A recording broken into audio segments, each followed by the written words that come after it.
welcome back to your Medicare Moment. My name is Will Blanton from the Blanton Insurance Group. As once again, we give you a chance to understand Medicare a lot better. That's what our whole goal is here. And I'm joined today by an associate of mine. He is an independent insurance agent in the Napa wine region.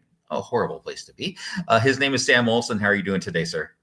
Wonderful, Will. Thanks for having me on. Thank you so much for being a part of this. Now, in the last episode, we talked about the Medicare Advantage open enrollment period. And don't forget, that's only until March 31st. So if you missed some information in that last video, please jump back and check that out because time is of the essence. And don't forget, you only get one change during this time. So make sure you take a part of that. So let's jump into the parts of Medicare where it can get a little confusing because you got parts, you got plans, you got advantages, you got all these other things. But let's start at the beginning. And I watched Sesame Street enough to know that A is the beginning. So let's jump right in there. So let's talk about the history of Medicare first. So in 1966, when Medicare came into being, it only had two parts, A and B. Is more simplistic time is now. And what came into being is Part A is covering your inpatient, while Part B is covering your outpatient. We're going to jump into that a little more in just a little bit here. But let's talk about something that you probably have seen on your pay stubs through your entire life, and that is Medicare taxes. Until I got into this industry, I did not know what that meant. So let's break that down. Your Medicare taxes are actually going to pay for your Part A, which is your inpatient care. So every time you have had a paycheck given to Medicare taxes, that's going into your Medicare Part A. Now, the thing about it is you got to have a certain amount of work involved to get what's called premium-free Medicare Part A. Now, that is 40 credits, which sounds like a lot, but when you break it down, it's not so hard. 40 credits means 4 credits per year. So we're talking about 10 years of work here. So we're not talking like you have to be full-time, overtime, all this other stuff. You just have to put into Medicare taxes for 10 years of work throughout your entire life. Now, Sam, I want you to jump in here because some people in life do not have that 10 years of work credit. So what happens in that case? Yeah, so if you don't have 40 work credits, the first thing we do is we look at, okay, do you have a spouse that had 40 work credits? Because if they have 40 work credits, then you can qualify on your spouse's work record. We see that a lot, especially somebody was a homemaker throughout their life. They were working at home, but they weren't collecting a paycheck in the workforce. If that is not an option, then you can buy into Medicare Part A. And so if you have at least 30 work credits, the price for Medicare Part A is $285 per month. Mm-hmm. If you have below 30 work credits, that means you pay full price, which is $518 per month. And so if some people that are close to, maybe they have 38 work credits, it could be worth it to get the 2 more. So that way you qualify for premium-free Part A.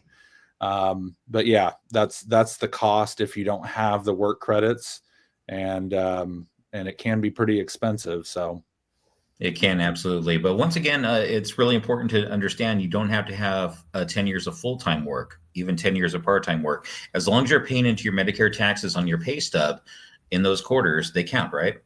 That's correct. Yeah. Let's jump into what Part A covers. Part A is part of what's called original Medicare, which was broken into 2 things. Part A involves what most of us refer to as hospital insurance, because that's when it's utilized the most part. That includes your hospital inpatient care. Then it also includes skilled nursing facilities, inpatient medications when you get your medications in the hospital. Home health care can also be included with that. It depends on if it is part of the process with your doctors. And it also involves hospice care. It includes blood, but blood has a caveat. Maybe you want to share that. Yeah. So with blood, I always say Medicare is kind of stingy here. They make you pay for the first 3 pints of blood. How much does a pint of blood cost? Well, I think it's kind of like the price of oil. It varies. So if you get synthetic, or everything should not be synthetic with blood. Yeah. Yeah. So you do have to pay for the first 3 pints of blood if you just have Medicare Part A without supplemental insurance. Very important to talk about, and we'll be talking about that in a future episode on what supplemental insurance is and all that. Let's talk about, even though if you have your 40 work credits and you don't have premiums, there are still deductibles involved. So maybe you can break that down for us. Yeah. So if you are, I'm sorry, Will, I've got the fax machine going right here. All good. Let's go and keep talking. Everyone's used to the background noise. So, yeah, if you're admitted into the hospital, you're going to be charged a deductible. And for this year, it's $1,676. And that covers you for a 60-day benefit period. So it's not like an annual deductible like we're used to with health insurance. It's more of like a per occurrence deductible. And so a benefit period covers you for 60 days. And so let's say you're admitted on day 1, you leave on day 5, and then you're readmitted on day 50. Well, you're still in that 60-day window, so you won't owe an additional deductible. But if you're readmitted after day 60, after you've left the hospital, then that's when they're going to say, hey, you're going to owe us another $1,676. And so that's the first cost of being admitted into the hospital. Now, it can get more costly than that. Let's say you're in the hospital for 60 consecutive days. A lot of people don't realize there's then a daily copay is incurred. So you would have to pay $408 per day. And then beyond day 90. Per day, not the whole period like we were talking with the 1 through 60. Yeah, that's correct. And then let's say it's a really serious situation. You get to day 90. The copay doubles. It's now $816 per day up until day 150. And then beyond day 150, Medicare says, hey, you're on the hook for 100% of the cost. And so hospital stays can be thousands of dollars per day. Right. And so those are the cost of being, an inpatient if you strictly have Medicare Part A. It's really important to think of that. And we're talking about hospital stays, but something that also needs to be brought up is if you are an inpatient and you kind of feel like that doctor is trying to get you out the door a little too quick, you do have something which you do have that you can take advantage of, and that's called a fast appeal to see if you can stay longer. There's actually an organization, it's a third party, unbiased, called the Beneficiary and Family Centered Care Quality Improvement Organization. And what they're going to do is they're actually going to see your case. They're going to understand from the doctor's perspective and your perspective kind of what it is. And if they approve your appeal, you can stay longer and get that care. But if they do not go in your favor and it is denied, you can still remain in the hospital, but you can only be there till noon of the next day following that decision, right? Yep. I just had a client. This is about 3 months ago. She called me while in the hospital, and they wanted to discharge her, and she couldn't even walk, and take care of herself, and there was nobody to take care of her at home. And they wanted to get her out of the hospital as fast as they could. And I said, well, you're entitled to a fast appeal, which at least guarantees you till the next day, because they can't discharge you until then. So she exercised that option.